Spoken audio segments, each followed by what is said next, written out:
స్తోత్రం. Praise the lord. ప్రతిరోజు దేవుని కృపావార్త కొరకు ఎదురు చూస్తున్న ప్రియమైన దేవుని బిడ్డలకి నా వందనాలు.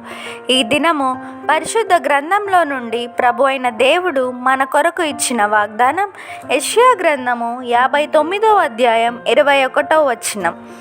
నేను వారితో చేయు నిబంధన ఇది, నీ మీదనున్న నా ఆత్మయు నేను నీ నోట నుంచిన మాటలను నీ నోట నుండి, నీ పిల్లల నోట నుండి, నీ పిల్లల పిల్లల నోట నుండి ఈ కాలం మొదలుకొని ఎల్లప్పుడూ తొలగిపోవు అని యెహోవా సెలవిచ్చుచున్నాడు. Amen. Verse of the day, Isaiah chapter 59 verse 21. As for me, this is my covenant with them, says the Lord. My spirit who is on you will not depart from you, and my words that I have put in your mouth will always be on your lips, on the lips of your children and on the lips of their descendants, from this time on and forever, says the Lord. Amen.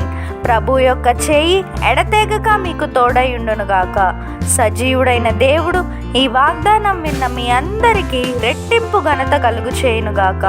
May God be gracious to you and bless you and make his face shine on you. Amen.